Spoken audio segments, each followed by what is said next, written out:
Welcome to Prince Shorthand House, Kailash Chandra Volume 1 series, transcription number 11 and 12. I am going to dictate both exercises continuously at the rate 80 words per minute. Be ready.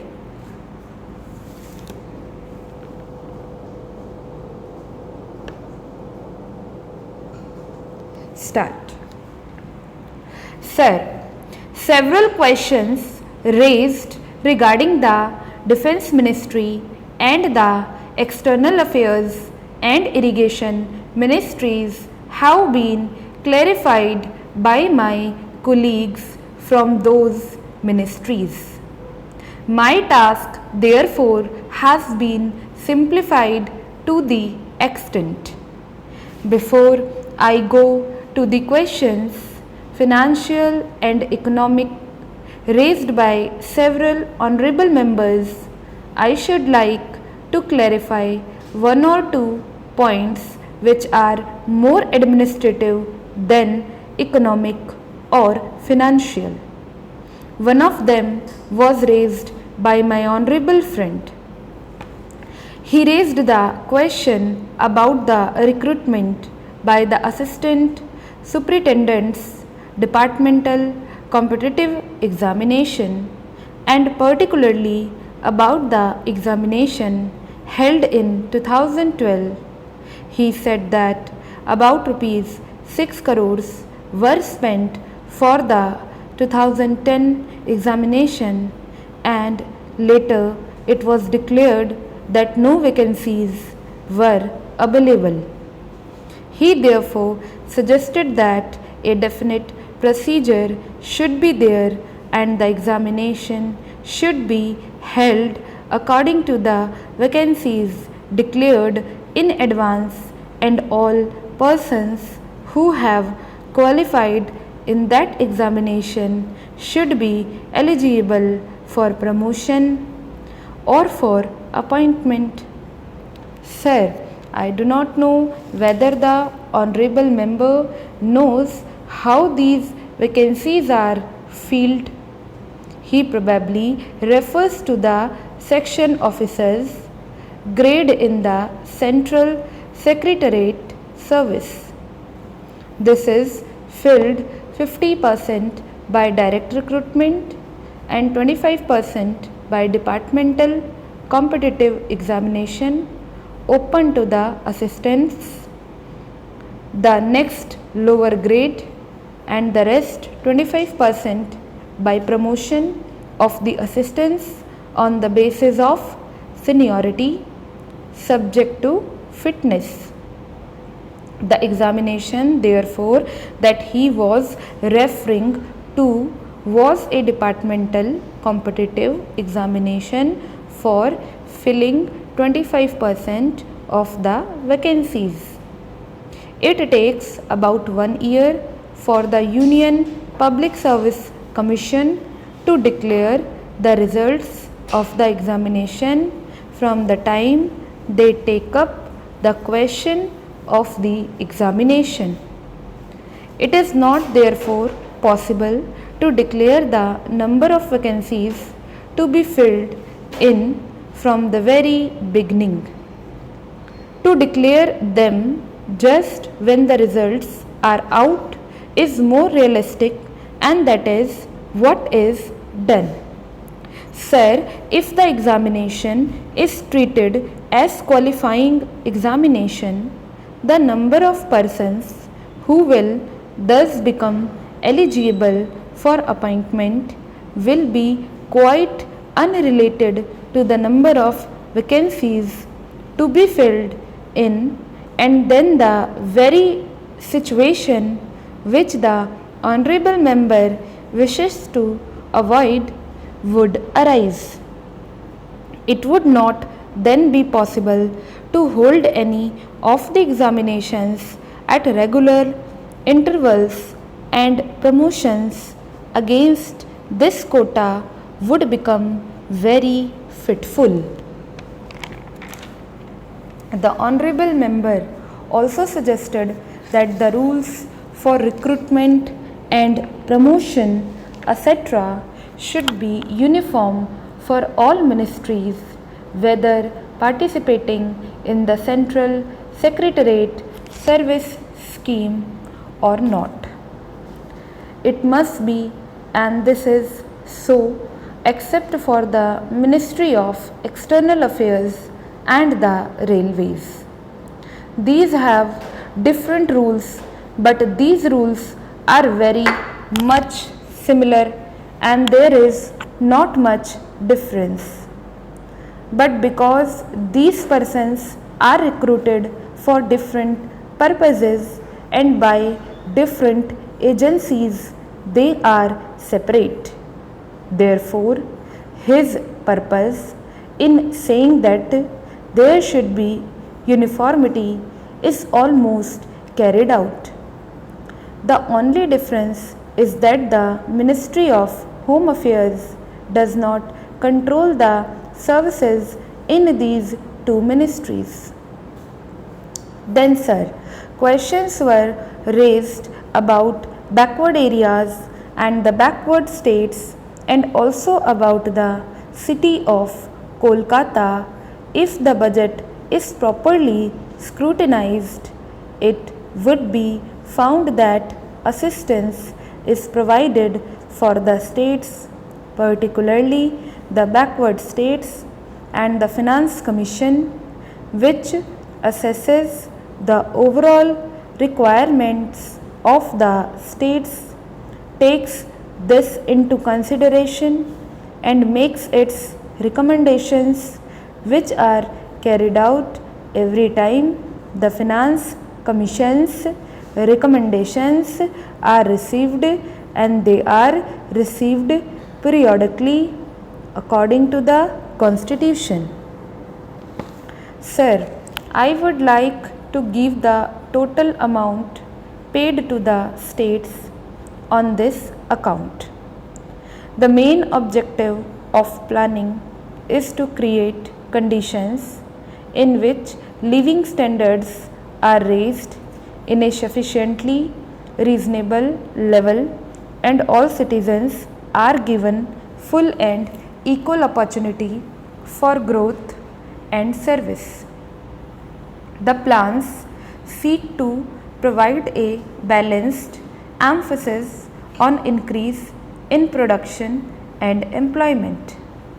The development plans are thus accepted as the means for ensuring equitable development in the field of social services. There is no reason to suppose that the needs of the less fortunate or prosperous states are being neglected, but it would not be proper to expect that all these differences could be wiped out now immediately. It must be seen whether we are going towards that very end or not. We are deliberately going towards that end, and we hope and trust that in course of time these inequalities would be wiped out, if not completely wiped out, at any rate they would be lessened. My honorable friend complained about inadequate provision included in the plan for meeting the growing requirements of the city of Calcutta, where even the basic services like water supply, sewage disposal and drainage were not being augmented, and that the central government was not enthusiastic about solving these difficulties. I have no intention of giving a certificate about which my honorable friend Dr. Krishnaswamy was talking some time ago, since anything like certificate being given by any member of the business community is likely to be misunderstood. But the fact remains that impartial observers, both here and abroad, have testified to the soundness and stability of our finances, which have successfully withstood severe stresses and strains of the changing economic factors, both national and international, and for this the fullest possible credit is due to the wise handling of the situation by our present finance minister. There have been criticisms on both sides. Some have described the budget as pro-big business, as something which has brought about a boom in the stock exchange and as something which has brought about satisfaction in the business circles. The fact is that if there has been any satisfaction, it has been due purely to negative features of the budget and not because any positive relief in any direction has been given to business or industry. It is true that there were certain fears in the minds of the business community that in view of the expanding and growing needs of the center, the finance minister might resort to certain further additional taxation, and since those fears were not realized, there has been some slight recovery in certain stock exchanges, but that does not in the least mean that whatever relief and legitimate relief was due to the business and industrial community has received any adequate response from the finance minister. We have got to face the fact that we are at present engaged in the process of development. People who talk about UK and USA conveniently forget that these are the most highly industrialized countries in the world, and our taxation system, so long as we are engaged in expanding and building our economy, must be adjusted and linked with the requirements of the expanding economy and should not be compared with the high taxation levels that may be prevalent in UK and USA. Friends have talked about unemployment, but whether the raising of the direct taxation levels will in any way mitigate unemployment is a question that should be considered. If the finance minister gives substantial relief in direct taxation, I think that might lead to an acceleration in the pace of development. So, it has to be considered whether it is relief in taxation which will lead to a reduction of unemployment, or whether it is raising of taxation to the utmost levels which will dry up the resources and channels of capital formation, and thereby not only retard all further development but might also throw the functioning of present industries out of gear. So, my submission is that when the Taxation Enquiry Committee has been appointed, it is only logical to expect that no substantial changes in the taxation structure will be made until the findings of that expert committee are known, until we know the incidence of taxation in the various sectors of our economy.